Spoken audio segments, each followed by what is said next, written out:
Hi everyone, I'm James Yodice, high school sports editor here at the Journal, joined again by Ken Sickenger, former prep editor.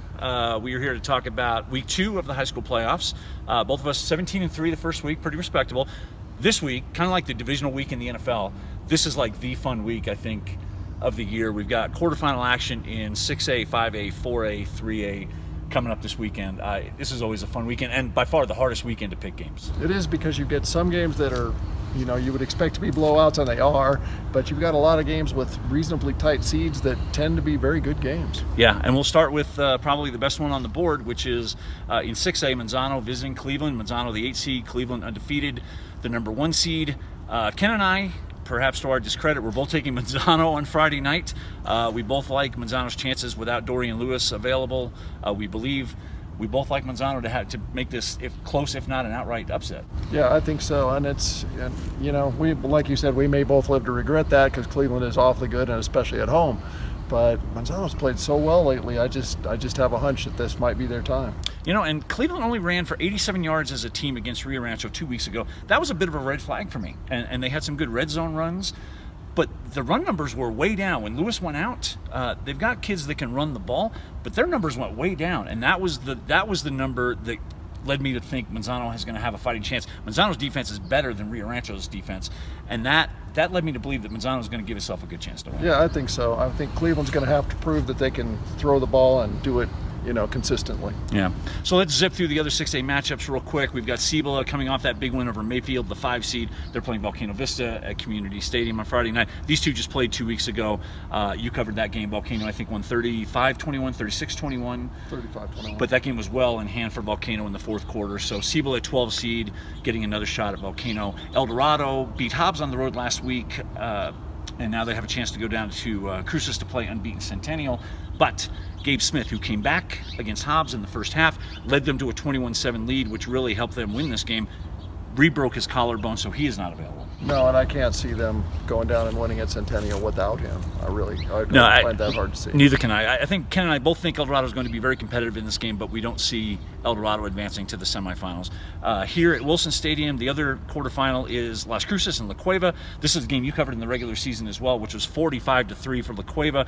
Cruces certainly a much better team since then, and they've coming off 3 good wins in a row: Carlsbad, Mayfield, Clovis. So they've got some momentum as they come back up to play the Bears again. Yeah, I'll be shocked if this game is that one-sided this time around. I still like La Cueva to win, but I don't see anything like that. Yeah, I concur with that. As we get into 5A, we've got some Albuquerque Metro teams in action. Valley is playing at the Wool Bowl in Roswell. That's an 8-1 seed. Roswell's the number 1 seed. These two schools playing each other in football for the first time since 1974. The Coyotes have been solid all year. Vikings coming off a good win. I would give them a puncher's chance, but hard to see them advancing. No, I can't see it either. Not in the Wool Bowl. That's, like you said, that's a difficult environment against a very good team. Yeah. We've also got on Saturday a rematch between Belen and Los Lunas. Belen the 6 seed, Los Lunas the 3 seed. They played just 2 weeks ago in Belen. Los Lunas won handily 35-13. I was there for that one. They play again now in the state quarterfinals in Los Lunas. I am taking Belen in an upset pick this week.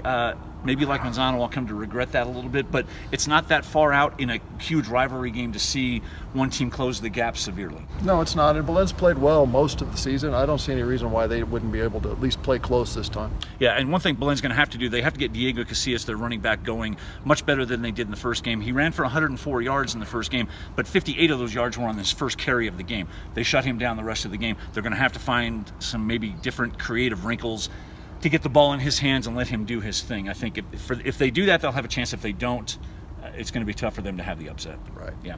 Also in 5A, we've got Piedra Vista playing at Artesia, and we've got Deming playing at Goddard. Those are the other 5A quarterfinal games this week. In 4A, St. Pius, the number 1 seed, returns to the field. They're playing home on Saturday afternoon at Community Stadium against Aztec. Aztec is the only team in 4A that beat St. Pius in the regular season. St. Pius lost 3 games. The other 2 were to Piedra Vista and Goddard in a higher class. So Pius gets a little chance for some payback.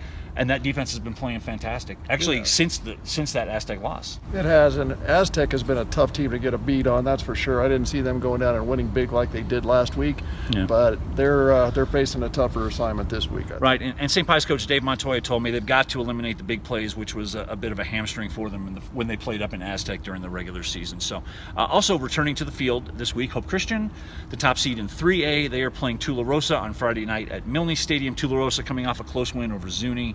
I think we both think Hope is going to roll into the semis. They do. The only red flag for Hope, I think, is that they haven't played since about 3 months ago. But other than that, I can't see any way that Hope doesn't come out. Yeah, well. Hope, in fact, has been on a 21-day break. Their last regular season game ended up being a forfeit by Laguna Acoma, I believe. Then they had the first week of the playoffs off. So coming off a 3-week break, so we'll see how sharp they are, but I still think they should have plenty there. We've got semifinal action in Class 2A and 8-man this weekend. We should give a shout-out to Animus, the 6A state champion for the second straight year. They beat Lida last weekend pretty handily in the 6-man final. So we've got a ton of great games. We'll break them down a little bit next week, and we'll talk about the semifinal round in the upper classes next week as we come back. So if you want to see our picks, you can pick up a copy of the Journal, or you can see them at abqjournal.com. So enjoy the football. We'll see you next week.